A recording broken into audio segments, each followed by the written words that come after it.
आज हैदराबाद और कोलकाता के बीच आईपीएल 2026 का एक बेहद ही रोमांचक मुकाबला खेला गया, जिसने रोमांच की सारी हदें पार कर दी। तो आइए दोस्तों देखते हैं बिना देरी करे मैच का पूरा रोमांच। दोस्तों मैच का टॉस जीतकर हैदराबाद के कप्तान पैट कमिंस पहले बल्लेबाजी करने का फैसला करते हैं, जिसके बाद हैदराबाद की ओर से तूफानी अभिषेक शर्मा और ट्रेविस हेड मैदान पर उतरे। तो वहीं पहले ही ओवर से केकेआर के स्पिन जादूगर सुनील नारेन पर धावा बोल दिया। युवा सनसनी अभिषेक शर्मा ने नारेन की चौथी ही गेंद को बिल्कुल अपने स्लॉट में पाया और अपने फ्रंट लेग को साफ करते हुए उसे लॉन्ग ऑन के ऊपर से गगनचुंबी छक्के के लिए भेजकर पारी का बेहद ही विस्फोटक आगाज किया। कोलकाता नाइट राइडर्स की ओर से तेज गेंदबाजी आक्रमण पर आए वैभव अरोड़ा के सामने ऑस्ट्रेलियाई दिग्गज ट्रेविस हेड ने अपना वो असली और खौफनाक रौद्र रूप धारण किया, जिसने दुनिया के बड़े बड़े गेंदबाजी आक्रमणों की धज्जियां उड़ाई हैं। हेड ने अरोड़ा की गेंदों की लाइन और लेंथ को इतनी बिजली जैसी गति से पढ़ा कि वैभव पूरी तरह से असहाय और दिशाहीन नजर आने लगे। हेड ने उस एक ही ओवर में अपनी आक्रामकता की ऐसी मिसाल पेश की कि मैदान का हर कोना रनों से गूंज उठा। उन्होंने उस ओवर में 4 करारे और कड़क चौके जड़कर कुल 17 रन अपनी झोली में डाल लिए। इन शॉट्स में उनका ट्रेडमार्क स्विवल पुल और बिजली की रफ्तार वाला कट शॉट शामिल था, जिसे देख स्टेडियम में मौजूद ऑरेंज आर्मी के प्रशंसक पागलों की तरह झूम उठे। ट्रेविस हेड का ये गॉड मोड वाला हमला केवल तेज गेंदबाजों तक सीमित नहीं था। जब केकेआर के मुख्य हथियार और फिरकी के जादूगर सुनील नारेन अपना दूसरा ओवर लेकर आए, तो हेड ने उन्हें भी रत्ती भर सम्मान नहीं दिया। उन्होंने नारेन की स्पिन को पूरी तरह से नाकाम करते हुए एक प्रचंड छक्का और उसके तुरंत बाद एक शानदार चौका जड़कर यह स्पष्ट संदेश दे दिया कि आज हैदराबाद की इस सपाट पिच पर स्पिन का जादू चलने वाला नहीं है। केकेआर का डगआउट सन्न था और कप्तान रहाणे रणनीति बदलने पर मजबूर हो गए थे। हालांकि जब कोलकाता नाइट राइडर्स को एक जादुई और मैच पलटने वाली सफलता की सख्त तलाश थी, तब युवा तेज गेंदबाज कार्तिक त्यागी ने अपनी सटीक और चतुर शॉर्ट पिच रणनीति से सनराइजर्स के दूसरे सलामी बल्लेबाज अभिषेक शर्मा को अपने खौफनाक जाल में फंसा लिया। त्यागी ने 145 प्लस किलोमीटर प्रति घंटा की एक बेहद ही तेज बाउंसर डाली, जिस पर अभिषेक ने पुल करने की अंधाधुंध कोशिश की, लेकिन गेंद की अतिरिक्त उछाल के कारण बल्ले का ऊपरी किनारा लगा और गेंद मिड विकेट की ओर हवा में काफी ऊंची तैर गई। वहां मुस्तैद खड़े कैमरून ग्रीन ने बिना कोई गलती किए एक बेहद ही सुरक्षित कैच लपका और इस खतरनाक दिख रही ओपनिंग साझेदारी का अंत किया। अभिषेक के जाने के बाद मैदान पर कदम रखा बाएं हाथ के विस्फोटक बल्लेबाज और पॉकेट डायनामाइट ईशान ने आते ही ये डंके की चोट पर साफ कर दिया कि वे विकेट गिरने के दबाव को अपने ऊपर हावी नहीं होने देंगे। उन्होंने अपनी पहली ही कुछ गेंदों में अपनी आक्रामकता का परिचय दिया। कार्तिक त्यागी के अगले ही ओवर में किशन ने अपनी रबर जैसी कलाइयों के जादुई और लचीले इस्तेमाल से 64 मीटर लंबा एक गगनचुंबी छक्का और फिर एक बेहद खूबसूरत चौका जड़कर स्टेडियम का माहौल पूरी तरह से बदल दिया। हेड और किशन की तूफानी और बुलेट ट्रेन जैसी बल्लेबाजी की बदौलत सनराइजर्स हैदराबाद ने पावर प्ले की समाप्ति पर 65/1 का एक बेहद ही विस्फोटक और डरावना स्कोरबोर्ड पर टांग दिया था। मैच के मध्य ओवरों में ट्रेविस हेड ने अपनी बल्लेबाजी को एक ऐसे मॉन्स्टर स्तर पर पहुंचा दिया जहां विश्व स्तरीय गेंदबाज केवल असहाय दर्शक बन के रह गए थे। उन्होंने मिस्ट्री स्पिनर वरुण चक्रवर्ती की रहस्यमयी फिरकी को भी किसी छोटे बच्चे के खिलौने की तरह समझा और मात्र 22 गेंदों का सामना करते हुए अपना तूफानी आंधी तूफान वाला और सुपरसोनिक अर्धशतक पूरा कर लिया। हेड की इस निर्दयी पारी ने केकेआर के गेंदबाजों के आत्मविश्वास को जड़ों से हिलाकर रख दिया था। उन्होंने चक्रवर्ती की गेंदों पर लगातार छक्कों की ऐसी बारिश की, जिसमें एक विशाल छक्का ऐसा भी था जिसने सनराइजर्स के स्कोर को 100 रनों के मनोवैज्ञानिक आंकड़े पर पहुंचा दिया था। लेकिन दोस्तों, क्रिकेट की इस नाटकीय और क्रूर पटकथा में नियति को कुछ और ही मंजूर था। जब ऐसा लग रहा था कि आज हेड एक ऐतिहासिक शतक बनाकर ही दम लेंगे, तभी 9वें ओवर में वरुण चक्रवर्ती ने अपनी चतुराई का गजब का परिचय दिया। उन्होंने अपनी गति में बहुत ही सूक्ष्म परिवर्तन किया और गेंद को हवा में थोड़ा धीमा डाला। हेड ने उस पर भी उसी ताकत से प्रहार करने की कोशिश की, लेकिन गेंद बल्ले के निचले हिस्से पर लगी और डीप मिड विकेट की दिशा में काफी ऊंचाई पर बहुत खड़ी चली गई। वहां खड़े कैमरून ग्रीन ने एक बार फिर अपनी गजब की एकाग्रता दिखाई और इस ऐतिहासिक और तूफानी पारी का दर्दनाक अंत किया। हेड के जाते ही केकेआर ने बहुत बड़ी राहत की सांस ली और जब हेड जैसे विध्वंसक बल्लेबाज के आउट होने के बाद क्रिकेट जगत के सबसे खूंखार और स्पिनरों के काल हेनरिक क्लासन ने भारी कदमों से मैदान पर कदम रखा। और दोस्तों, क्लासन की पारी की शुरुआत ही किसी हाई वोल्टेज ड्रामे से कम नहीं थी। उन्हें अपनी पारी के शुरुआती पलों में ही एक ऐसा विशाल जीवनदान मिला जिसने केकेआर के खेमे में मौत जैसा सन्नाटा पसरा दिया। क्लासन ने एक बहुत बड़ा हवाई शॉट खेला जो सीधे लॉन्ग ऑन की दिशा में गया, जहां रिंकू सिंह मुस्तैद थे। लेकिन दोस्तों, आज शायद रिंकू की एकाग्रता ने उन्हें धोखा दे दिया। उन्होंने एक बेहद आसान और लड्डू कैच टपका दिया। इतना ही नहीं, गेंद उनके हाथों से छिटककर सीमा रेखा के पार 6 रनों के लिए भी चली गई। लेकिन दोस्तों, कोलकाता नाइट राइडर्स की टीम आज हार मानने के इरादे से मैदान पर नहीं उतरी थी। केकेआर के कप्तान ने स्थिति की नजाकत को समझा और 11वें ओवर में गेंद ऑस्ट्रेलिया के लंबे कद के ऑलराउंडर कैमरून ग्रीन के हाथों में थमा दी। ग्रीन ने इस ओवर में गेंदबाजी का वो अनुशासन दिखाया जिसने मैच का सबसे चमत्कारिक, अविश्वसनीय और रोंगटे खड़े कर देने वाला मोड़ पेश किया। ग्रीन ने अपनी अचूक रणनीति के तहत क्लासेन को एक बेहद ही तेज और तीखी शॉर्ट पिच गेंद डाली। क्लासेन, जो अपनी असीम ताकत के लिए जाने जाते हैं, उन्होंने अपनी पूरी शारीरिक शक्ति झोंकते हुए एक प्रचंड पुल शॉट खेला। गेंद किसी गोली की रफ्तार से बाउंड्री की ओर जा रही थी और ऐसा लग रहा था कि ये एक और मैक्सिमम छक्का होगा।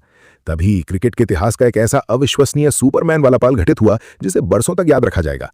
बाउंड्री की रस्सी के पास तैनात वेस्टइंडीज के ताकतवर खिलाड़ी रॉवमैन पॉवेल ने किसी शिकारी चीते जैसी फुर्ती दिखाई। जब गेंद उनके सिर के ऊपर से निकलने ही वाली थी, पॉवेल ने हवा में अपनी दाईं ओर एक अकल्पनीय छलांग लगाई और पूरी तरह से हवा में तैरते हुए केवल एक हाथ से उस आग उगलती गेंद को दबोच लिया।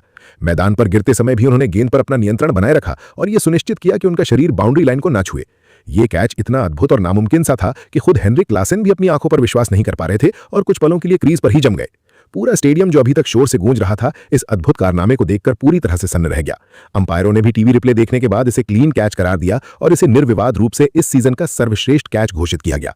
हेनरिक क्लासेन, जो अपनी बेहतरीन फॉर्म में थे, आज अपने सबसे कम स्कोर पर भारी मन से पवेलियन लौट गए। और अब इसके बाद क्रीज पर मौजूद युवा बल्लेबाज स्मरण रामाचंद्रन ने बढ़ते दबाव को कम करने के इरादे से चक्रवर्ती की एक फ्लाइटेड गेंद पर हवाई हमला करने का बहुत ही जोखिम भरा फैसला लिया। स्मरण ने डाउन द ट्रैक आकर गेंद को लॉन्ग ऑफ के ऊपर से स्टैंड्स में भेजने की अंधाधुंध कोशिश की, लेकिन चक्रवर्ती की गेंद ने अपनी गति और टर्न से उन्हें पूरी तरह से चकमा दे दिया। स्मरण रामाचंद्रन ने शॉट तो खेला, लेकिन वो गेंद को पूरी तरह से मिस टाइम कर बैठे। गेंद बल्ले के ऊपरी हिस्से पर लगकर सीधे आसमान की ओर काफी ऊंचाई पर चली गई और अजिंक्य रहाणे ने शानदार कैच पकड़कर केकेआर के खेमे में खुशियों की लहर दौड़ा दी।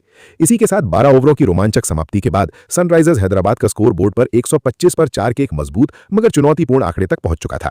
एक छोर पर बाएं हाथ के आक्रामक बल्लेबाज ईशान किशन अब भी एक चट्टान की तरह डटे हुए थे।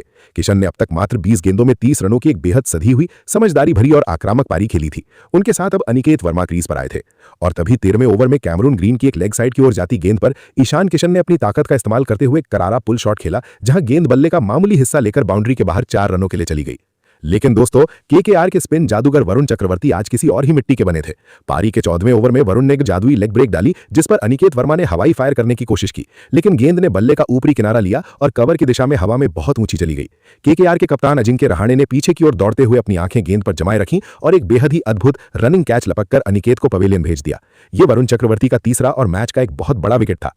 इसके बाद मैदान पर सलील अरोड़ा आए, लेकिन केकेआर के महान स्पिनर सुनील नरेन आज अपने सुनहरे करियर के एक ऐतिहासिक पड़ाव पर खड़े थे। 16वें अंबर की पहली ही गेंद पर नरेन ने अपने रहस्यमय कैरम बॉल का जादू बिखेरा। सलील अरोड़ा ने गेंद के अंदर आने की उम्मीद की, लेकिन गेंद हल्की सी बाहर निकली और उनकी डिफेंस को छकाते हुए सीधे ऑफ स्टंप से जा टकराई। Clean bowled. ये सुनील नरेन का 200वां आईपीएल विकेट था, जिसने पूरे स्टेडियम को खड़े होकर तालियां बजाने पर मजबूर कर दिया।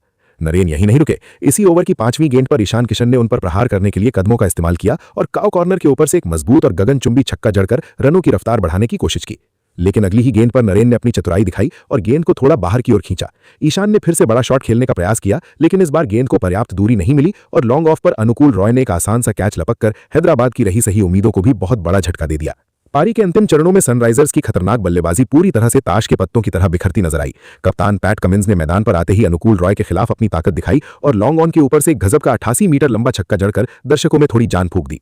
लेकिन 17वें ओवर की आखिरी गेंद पर अनुकूल रॉय ने अपनी ही गेंद पर एक अविश्वसनीय रिफ्लेक्स कैच लपका।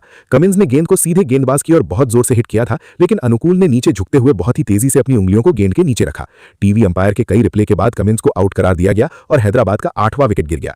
इसके तुरंत बाद वैभव अरोड़ा ने वापसी करते हुए शिवांग कुमार को एक तीखी बाउंसर पर विकेटकीपर अंकुश रघुवंशी के हाथों कैच आउट कराया। शुरुआत में अंपायर ने इसे वाइड दिया था, लेकिन रहाणे के बेहद सटीक रिव्यू ने अल्ट्रा एज पर स्पाइक दिखाया और शिवांग को पवेलियन लौटना पड़ा। 19वां ओवर लेकर आए कार्तिक त्यागी, जिन्होंने आज अपनी गति और बाउंस से बल्लेबाजों को निरंतर परेशान किया था। हर्षल पटेल ने इस ओवर की शुरुआत में त्यागी की एक धीमी गेंद को भांपते हुए शॉर्ट थर्ड मैन और बैकवर्ड पॉइंट के बीच से एक नजाकत भरा चौका निकाला, लेकिन त्यागी ने अपनी अगली ही गेंद पर हर्षल को वैभव अरोड़ा के हाथों कैच कराकर सनराइजर्स हैदराबाद की पूरी पारी को मात्र 165 रनों पर समेटकर ऑल आउट कर दिया। ईशान मलिंगा 2 रन बनाकर नाबाद रहे और लक्ष्य का पीछा करने मैदान पर उतरे कोलकाता के 2 सलामी बल्लेबाज, न्यूजीलैंड के विस्फोटक ओपनर फिन एलन और केकेआर के अनुभवी कप्तान अजिंक्य रहाणे। लेकिन तभी पहले ही ओवर में कमिंस ने अपनी रफ्तार और स्विंग का जो घातक कॉकटेल पेश किया, वो केकेआर के लिए एक बुरे सपने जैसा था। कमिंस की गेंदें 145 किलोमीटर प्रति घंटा की रफ्तार से आ रही थीं और एक के बाद एक वाइड की बारिश भी होती रही, लेकिन फिन एलन वो बल्लेबाज नहीं है जो किसी के सामने घुटने टेक दे। एलन ने कमिंस की तीसरी गेंद पर अपना ट्रेडमार्क अग्रेसिव स्टांस लेते हुए बैकवर्ड पॉइंट के ऊपर से एक करारा और चमचमाता चौका जड़ा। फिर उसी ओवर में एलन ने 2 ऊंचे और ताकतवर छक्के भी लगाए, जिसने स्टेडियम की नींव हिला दी। पहले ओवर में ही केकेआर के खाते में रन्स की बरसात हुई और माहौल बिल्कुल बदल गया था। दूसरे ओवर में हैदराबाद के युवा श्रीलंकाई रत्न ईशान मलिंगा गेंद लेकर आए। मलिंगा, जिनकी गेंदबाजी में उस महान लसिथ मलिंगा की झलक दिखती है, उन्होंने इस ओवर में अच्छी लाइन और लेंथ बनाए रखी, लेकिन रहाणे ने अपनी कलाइयों की जादुई ताकत दिखाते हुए एक बेहतरीन ऑन ड्राइव मारा। तीसरे ओवर में कमिंस फिर वापस आए और इस बार उनका अनुभव बोला। रहाणे ने एक सीधी और खूबसूरत ऑफ ड्राइव खेली जो बाउंड्री से कुछ ही इंच दूर रह गई, लेकिन फिर एलन ने मलिंगा की एक शॉर्ट गेंद को बेखौफ होकर पुल किया और गेंद सीधे मिड विकेट की बाउंड्री के पार 6 रनों के लिए चली गई। पावर प्ले में केकेआर की ये जोड़ी बिल्कुल स्पष्ट थी, आक्रमण ही सबसे अच्छा बचाव है और दोनों के बीच रन ऐसे बह रहे थे जैसे किसी बांध के दरवाजे खुल गए हों। पारी का चौथा ओवर आया और पैट कमिंस ने वो चाल चली जिसकी पूरी दुनिया के बल्लेबाज खौफ खाते हैं। कमिंस ने जानबूझकर पहली 3 गेंदें फुल लेंथ पर डाली। फिन एलन ने उन पर 3 खूबसूरत ड्राइव खेले और उनका आत्मविश्वास 7वें आसमान पर पहुंचा दिया। और फिर चौथी गेंद पर कमिंस ने अपनी पूरी शारीरिक शक्ति और अनुभव को एक तीखे शॉर्ट पिच बाउंसर में तब्दील कर दिया। एलन ने पुल करने की कोशिश की, लेकिन गेंद उनके अनुमान से कहीं ज्यादा तेज और ऊंची उठी। बल्ले का ऊपरी किनारा लगा और गेंद सीधे हेनरिक क्लासेन की हथेलियों में जा समाई। फिन एलन 13 गेंदों में 29 रन बनाकर पवेलियन लौट गए।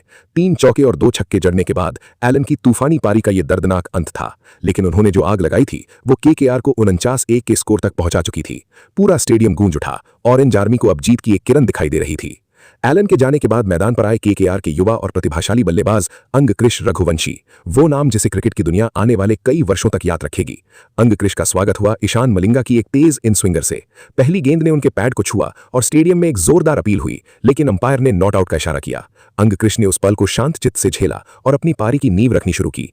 छठे ओवर में मलिंगा ने एक और शानदार बाउंसर डाली जिस पर रहाणे ने पुल करने की कोशिश की, लेकिन टाइमिंग गलत रही। गेंद ऊपरी किनारा लेकर सीधे थर्ड मैन की बाउंड्री के ऊपर से चली गई। 6 रन, ये एक अनजाना मैक्सिमम था जिसने केकेआर को काफी राहत दी।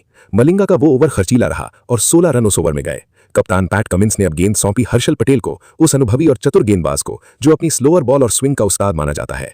लेकिन इस ओवर में हर्षल के सामने खड़े थे रहाणे, और रहाणे ने अपनी पारी में एक बिल्कुल नया और आक्रामक रूप दिखाया।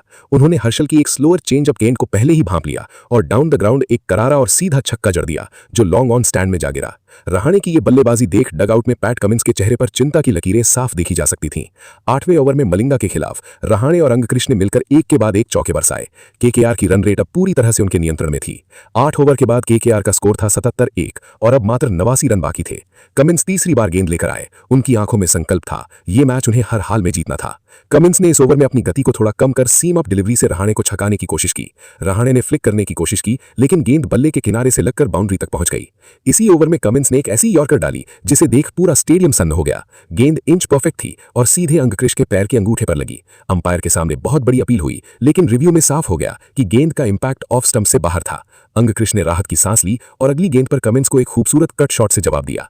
10वें ओवर में शिवांग कुमार ने अपनी स्पिन और धीमी गेंदों से बल्लेबाजों को बांधे रखने की कोशिश की। 1 ओवर में केवल 6 रन गए। 10 ओवर में स्कोर सम्मानजनक स्थिति में था। 11वें ओवर में हर्षल पटेल ने फिर वापसी की। हर्षल की एक स्लोअर बॉल पर रहाणे ने छक्का मारने की कोशिश की, लेकिन वो गेंद लॉन्ग ऑन पर रुक गई। लेकिन युवा अंगकृष रघुवंशी अब अपने असली रंग में आ रहे थे। उन्होंने हर्षल की एक फुल टॉस को पूरी ताकत से मिड विकेट के ऊपर से उड़ा दिया। 6 रन। 12वें ओवर में मलिंगा ने एक बार फिर वापसी की। अंगकृष ने इस बार अपना पैटर्न दिखाया। पहले 2 गेंदें रक्षात्मक ढंग से खेली, फिर तीसरी गेंद पर अचानक कदमों का इस्तेमाल करते हुए डाउन द ट्रैक आए और गेंद को लॉन्ग ऑफ की बाउंड्री से परे स्टैंड्स में पहुंचा दिया। 12 ओवर के बाद केकेआर 103-1 पर था। अब सिर्फ 63 रन चाहिए थे। 13वें ओवर में शिवांग कुमार ने अपनी आर्म बॉल का बेहतरीन इस्तेमाल करते हुए रहाणे को लगातार 3 डॉट बॉल डाली। पूरा स्टेडियम सांसें रोक कर देख रहा था, लेकिन रहाणे बिल्कुल शांत थे और मौका मिला ओवर की छठी गेंद पर रहाणे ने आगे बढ़कर एक क्लासिक लॉफ्टेड ड्राइव खेला। 4 रन। 14वें ओवर में हर्षल पटेल ने अपनी स्लोअर और कटर का इस्तेमाल किया। रहाणे इस ओवर में 7 रन बनाने में सफल रहे और उनकी पारी अब 36 गेंदों में 43 रनों तक पहुंच चुकी थी। लेकिन कप्तान पैट कमिंस ने एक बड़ा दांव खेला और गेंद थमाई युवा और रहस्यमयी स्पिनर सकिब हुसैन के हाथों में। सकिब ने इस ओवर की पहली 4 गेंदें बिल्कुल सटीक डाली और फिर 5वीं गेंद पर सकिब ने अपनी गुगली फेंकी। रहाणे ने आगे बढ़कर लॉफ्ट करने की कोशिश की, लेकिन गेंद बल्ले का ऊपरी किनारा लेकर सीधे लॉन्ग ऑन पर खड़े स्मरण रामचंद्रन के हाथों में समा गई। अजिंक्य रहाणे 36 गेंदों में 43 रन, कैच आउट। वो 84 रनों की शानदार साझेदारी का अंत था। केकेआर का स्कोर था 133/2। अब जीत के लिए चाहिए थे 5 ओवरों में मात्र 33 रन। शिवांग कुमार का 16वां ओवर बेहद रोमांचक था। इस ओवर में नए बल्लेबाज के रूप में आए रिंकू सिंह, लेकिन अंगकृष रघुवंशी ये उनका ओवर था। इस ओवर की दूसरी गेंद पर अंगकृष ने शिवांग की एक हाफ वॉली को इनसाइड आउट शॉट से कवर बाउंड्री के ऊपर से उड़ाया। 4 रन। और उसी शॉट के साथ अंगकृष का अर्धशतक पूरा हुआ। 41 गेंदों में 52 रन। यह पारी एक युवा बल्लेबाज के मैच को समझने और दबाव को झेलने की अद्भुत मिसाल थी। लेकिन उसी ओवर की चौथी गेंद पर शिवांग ने एक बेहतरीन स्लाइडर डाली। अंगकृष ने लॉफ्ट करने की कोशिश की, लेकिन गेंद बल्ले के बाहरी किनारे को छूते हुए हवा में उठी और ईशान मलिंगा ने एक शानदार रनिंग कैच लपका। अंगकृष रघुवंशी 47 गेंदों में 59 रन, आउट। 3 ओवरों में 18 रन बाकी थे और केकेआर के 3 विकेट गिर चुके थे। अब क्रीज पर थे रिंकू सिंह और नए आए कैमरून ग्रीन। कमिंस ने 17वां ओवर अपने हाथों में लिया। पहली गेंद एक शानदार आउटस्विंगर थी। दूसरी गेंद पर ग्रीन ने 2 रन लिए, लेकिन तीसरी गेंद पर कमिंस ने एक बाउंसर डाली और रिंकू सिंह ने एक बेधड़क और ताकतवर पुल शॉट खेला। गेंद सीधे मिड विकेट की बाउंड्री के पार 6 रन। छठी गेंद पर रिंकू ने एक और करारा चौका जड़ा। 17वें ओवर के बाद केकेआर 151/3 पर था। कमिंस को अब समझ आ रहा था कि मैच उनके हाथ से फिसल रहा है। उन्होंने 18वां ओवर ईशान मलिंगा को दिया। मलिंगा आज अपनी लय में नहीं थे। पहली गेंद वाइड गई, दूसरी गेंद पर रिंकू ने कट किया और बाउंड्री मिली, और फिर रिंकू सिंह ने ओवर की चौथी गेंद पर वो शॉट खेला जो इस पूरे मैच की सबसे खूबसूरत तस्वीर बन गया। मलिंगा ने एक स्लोअर बॉल डाली, लेकिन रिंकू पहले से ही तैयार थे। उन्होंने अपने पैरों का शानदार इस्तेमाल किया, आगे आए और गेंद को स्कूप करते हुए फाइन लेग के ऊपर से स्टैंड्स में भेज दिया। 6 रन। 18वें ओवर के बाद केकेआर का कुल स्कोर 160/3 था। जीत का दरवाजा अब पूरी तरह खुल चुका था। 19वां ओवर फिर से सकीब हुसैन के हाथों में था। 6 रन चाहिए थे 12 गेंदों में। रिंकू सिंह ने पहली गेंद पर एक सिंगल लिया, कैमरून ग्रीन ने दूसरी गेंद पर 2 रन लिए और तीसरी गेंद पर रिंकू ने एक और चौका जड़ा। कोलकाता नाइट राइडर्स ने 18.2 ओवरों में 169/3 बनाकर 7 विकेट से यह रोमांचक मुकाबला अपने नाम कर लिया।